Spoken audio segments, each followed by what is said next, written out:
صاحب حدیث میں آتا ہے قیامت کے قریب 73 فرقے ہوں گے جن میں ایک جنتی ہے. اس میں فرقے سے کیا مراد ہے؟ اگر ہم دیوبند کو صحیح سمجھتے ہیں تو ہمارے مطابق صرف دیوبندی جنت جائیں گے, باقی لوگ نہیں جائیں گے.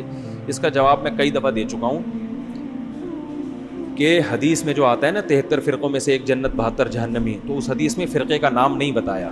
اگر نام بتایا گیا ہوتا تو سارے وہ نام رکھ لیتے. جیسے جماعت المسلمین نے اپنا نام رکھ لیا نا کہ اللہ نے ہمارا نام مسلم رکھا ہے تو ہمارا نام کیا مسلم, تو اللہ نے تھوڑی رکھا ہے, تم نے, تمہارے اپنے امیر نے تمہارا نام مسلم رکھا ہے, ٹھیک ہے نا. تو سارے وہ والا نام رکھ لیتے. تو حدیث میں علامت بیان کی گئی ہے تاکہ کسی بھی نام سے ہو علامت سے اندازہ ہوگا کہ یہ جنتی ہے یا جہنمی. وہ علامت کیا ہے؟ آپ صلی اللہ علیہ وسلم نے فرمایا, صحابہ نے پوچھا جنتی کون سا ہے, تو آپ اگر فرما دیتے کہ وہ دیوبندی جنتی ہیں تو سب اپنا نام کیا رکھ لیتے؟ دیوبندی. آپ صلی اللہ علیہ وسلم فرماتے کہ اہل حدیث جو فرقہ ہوگا وہ جنت, تو ہم بھی مسجد کے باہر بڑے بڑے وہ لگا دیتے, ہم کیا ہیں آج سے اہل حدیث. آپ صلی اللہ علیہ وسلم فرما دیتے کہ جی وہ بریلوی جنت میں ہوں گے, تو میری پگڑی کا رنگ فوراً سے پہلے چینج ہو جاتا, یہاں نقش پاک کے نشانات ہوتے, اور ایک پیلی چادر ہوتی, چپل کا رنگ پیلا ہوتا. صلو علی الحبیب. مزہ آتا کہ نہیں آتا؟ صلو علی الحبیب. تو اگر آپ صلی اللہ علیہ وسلم فرما دیتے وہ شیعہ ہوتے تو یہاں 5 انگلیوں کے نشانات آپ دیکھ رہے ہوتے, ٹھیک ہے نا. کنڈے پہ آپ لوگوں کو میں بلاتا, میں ہر رجب کو کنڈے کا کنڈا نکال دیتا ہوں, میں کہتا ہوں یہ ثابت ہی نہیں ہے, تو کنڈوں کا کنڈا نہ نکالتا میں, بلکہ کنڈوں پہ بلاتا, خود بھی جاتا, اور جو کچھ شیعہ حضرات کرتے ہیں وہ کر رہا ہوتا. تو آپ صلی اللہ علیہ وسلم نے کسی فرقے کا نام مینشن نہیں کیا, بلکہ آپ نے علامت بیان کی. فرمایا ما انا علیہ. کیا زبردست حدیث ہے یار, مزہ آتا ہے, یہ معجزہ ہے.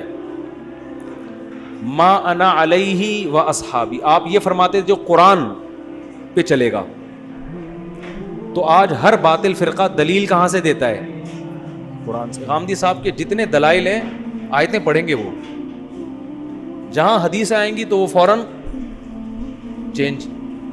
تو آپ صلی اللہ علیہ وسلم قادیانی بھی قرآن سے نکالتے ہیں, جتنے لوگ ہیں نا, کیونکہ اگر قرآن ہی کو نکال دیں گے پھر تو اسلام کا فرقہ ہی نہیں رہے گا نا, کیونکہ وہ فرقے تو اسلام کے میں مسلم کہیں گے نا اپنے آپ کو, تو مسلم کہنے کے لیے بیس تو رکھنی پڑے گی نا قرآن کی, کیونکہ اگر قرآن ہی کو وہ نکال دیں گے فرقے, پھر تو لوگ کہیں گے ان کا تو اسلام سے کوئی تعلق, پھر تو فرقہ تھوڑی, وہ تو غیر مسلم ہو گیا نا سیدھا سیدھا. یعنی وہ تو جو غیر مسلم جو اپنے آپ کو سیدھا کہتے ہیں ہم غیر مسلم ہیں, ہندو تھوڑی قرآن سے دلیل دے گا. تو اس لیے آپ نے یہ نہیں فرمایا قرآن سے دلائل دیں, فرمایا نہیں, ما انا علیہ, جس راستے پر میں ہوں, و اصحابی, اور میرے صحابہ. کیا مطلب؟ قرآن کی وہ تشریح جو حدیث کے اگینسٹ جا رہی ہے اس کو قبول نہیں کرنا. وہ فرقہ جنتی ہے جو قرآن کی وہ تشریح کرے جو جس پر محمد صلی اللہ علیہ وسلم کا اپنا عمل تھا. پرویزی فرقہ کیا کہتا ہے؟ نماز سے مراد جو قرآن میں آتا ہے نا, نماز سے مراد ہے گیدرنگ, حج سے مراد ہے اینول گیدرنگ, سال میں 1 دفعہ کی گیدرنگ, اور نماز سے مراد ہے دن میں 5 دفعہ آپ کی میٹنگ ہو فلاح و بہبود کے لیے. تو نماز کی یہ تشریح پیغمبر سے ثابت ہے؟ جب قرآن میں آیا نماز قائم کرو تو پیغمبر نے 5 ٹائم نماز پڑھی کہ نہیں پڑھی ہے؟ کیا ہو گیا؟ حج کیا کہ نہیں کیا؟ جیسے کیا ویسے کرنا پڑے گا آپ کو. تو قرآن کی وہ جو پرویزی, قرآن کو اہل قرآن کہتے ہیں اپنے آپ کو, تو نبی نے فرمایا جس پر میں ہوں. کیا مطلب؟ قرآن کی وہ تشریح جو حدیث کے خلاف ہے, جو نبی کے خلاف ہے, نبی کے طریقے کے, وہ تشریح بولو نا نہیں چلے. آگے اتنا بھی کافی نہیں ہے, کیونکہ بہت سے لوگ حدیث کو فالو کرتے ہیں, ہر مسئلہ کہاں سے بیان کرتے ہیں, بولتے کیوں نہیں بھائی, ہر مسئلہ حدیث. تو آپ نے فرمایا وہ اصحابی, اور میرے صحابہ بھی اس پر چلتے ہوں. 3 طلاق کے مسئلے میں کوئی ایک صحابی سے دکھا دے, کوئی ضعیف حدیث دکھا دے جنہوں نے ایک مجلس کی 3 کو 1 کہا ہو, میں بیان کرنا چھوڑ دوں گا ہمیشہ کے لیے. اور آج دھڑا دھڑ 3 کو 1 کر کے بیویوں کو, حرام بیوی کو کیا کیا ہوا ہے لوگوں نے, حلال کیا ہوا. تو نبی نے فرمایا جس پر میرے, اور میں آپ کو بہت سے فتاوی صحابہ کے صحیح سند سے دکھا دوں گا, ایک مجلس میں کوئی 3 دے کر آیا, سب نے کیا فتویٰ دیا 3 کا. حدیثوں کی ایسی تشریح جو صحابہ کے کیا ہو. میں نہیں کہہ رہا اہل حدیث جہنمی ہے, لیکن اہل حدیث کا یہ مسئلہ جو ہے یہ قرآن و حدیث کے بالکل اگینسٹ ہے. تو ما انا علیہ جس پر میں اور میرے بولتے کیوں نہیں صحابہ. تو آپ کہو نا میں بس قرآن و حدیث کو مانتا ہوں, غلط. قرآن حدیث کے ساتھ کس کو ملانا پڑے گا؟ صحابہ. وہ قرآن و حدیث جس پر صحابہ نے عمل کیا ہو. اگر وہ صحابہ ہی کے سمجھ میں نہیں آیا تو اس کا مطلب وہ آپ کی اپنی رائے ہے, وہ قرآن و حدیث نہیں ہے. اقبل رائے کو آپ قرآن حدیث کا لیبل لگا کے مارکیٹ میں لانچ کر رہے ہو, یا حدیث نہیں ہے, حدیث اس کے اگینسٹ جا رہی ہے. حدیث سے مراد نبی کا اپنا عمل جو تواتر سے ثابت ہو, وہ اس کے خلاف جا رہا ہے. اس کا مطلب آپ جو قرآن کی تشریح کر رہے ہو وہ آپ کی اپنی رائے ہے, قرآن اس کا ذمہ دار نہیں ہے. تو تین چیزیں ملیں گی جس میں یہ تینوں علامتیں پائی جائیں گی, قرآن, حدیث اور صحابہ. صحابہ میں صرف اہل بیت نہیں ہے, وہ اصحابی جو میرے ساتھی ہیں. ساتھی کا لفظ بتا رہے کہ چاہے وہ اہل بیت میں ہو یا نہ ہو. یہ جو اہل بیت کے ساتھ خاص کر دیا اس کی کوئی دلیل نہیں ہے. اہل بیت سے محبت ہمارے ایمان کا جزو ہے, ان کو اللہ نے بڑا مقام دیا ہے. مگر جب صحابی کا لفظ آئے گا تو چاہے وہ اہل بیت ہو یا اہل بیت کے بغیر ہو. اور صحابہ میں سب سے پہلے حدیث سے پتہ چلتا ہے کہ 4 صحابہ سب سے پہلے ان میں ابو بکر, عمر, عثمان اور علی. کیونکہ حدیث میں آتا ہے میری اور خلفائے راشدین کی سنت کو لازم پکڑو.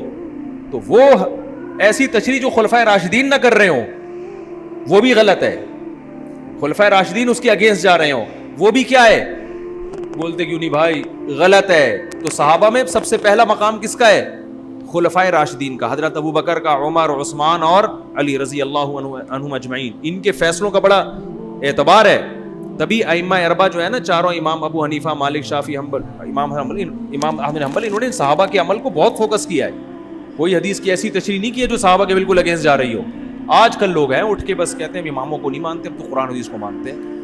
تو آپ کے وہ اصول ہی نہیں ہے جو قرآن و سنت نے بیان کی ہیں. تو جس میں یہ 2 علامتیں پائی جائیں گی, نبی نے فرمایا وہ فرقہ کیا ہے؟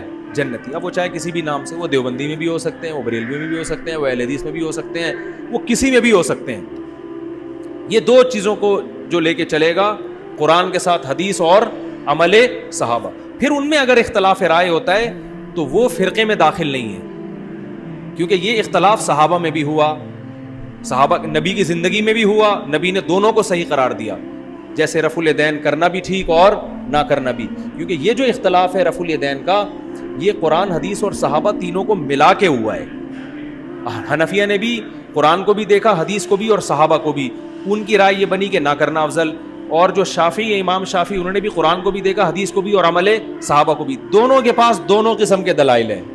اس قسم کے اختلاف میں ان 72 فرقوں میں داخل نہیں ہوتا جن کے لیے جہنم کی وعید ہے. بات آ رہی ہے سمجھ میں کہ نہیں آ رہی؟ یعنی اس کے اندر رہ کے پھر جتنا بھی اختلاف ہو جائے وہ اختلاف رائے کا اختلاف ہے, اجتہاد ہے, اس میں دونوں کو اجر ملتا ہے. جو اس سے ہٹے گا تو نبی نے فرمایا وہ بھی 72 فرقوں میں بٹیں گے, اور وہ 72 کے 72 کہاں جائیں گے؟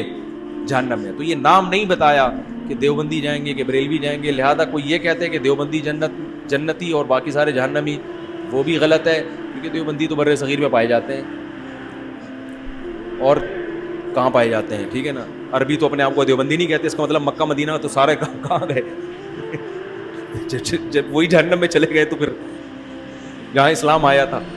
اور کوئی کہتا ہے بریلوی جہنم میں جائیں گے, سوری جنت میں جائیں گے. اگر بریلوی یہ کہتے ہیں تو بریلوی تو اور تھوڑے ہیں مارکیٹ سے بالکل, وہ تو صرف پاکستان اور بنگلہ دیش اور انڈیا میں پائے جاتے ہیں. باقی میں 12 ربیع الاول کو ملیشیا میں تھا, پتہ ہی نہیں چل رہا تھا کہ 12 ربیع الاول ہے. تو اس لیے علامت بیان کی گئی ہے. ہاں یہ ضرور ہے کہ نبی صلی اللہ علیہ وسلم نے فرمایا کہ جو جنتی فرقہ ہوگا وہ ہمیشہ ہول سیل کے حساب سے رہے گا, وہ 2-4 آدمی نہیں ہوں گے کہ جن کا خیال تھا ہم ہی جنت میں جائیں گے, باقی سارے کیا کر رہے ہیں؟ جہنم میں. تو وہ ہمیشہ ظاہرین الحق, حق پر غالب رہے گا. وہ بڑی جماعت ہوگی, وہ جو حق جنتی فرقہ ہوگا وہ, بولتے کیوں نہیں بھائی؟ بڑی جماعت. وہ 4-5 آدمی نہیں ہوں گے, کیونکہ یہ امت گمراہی پہ جمع نہیں ہو سکتی, تو 4-6 لوگ نہیں ہوں گے.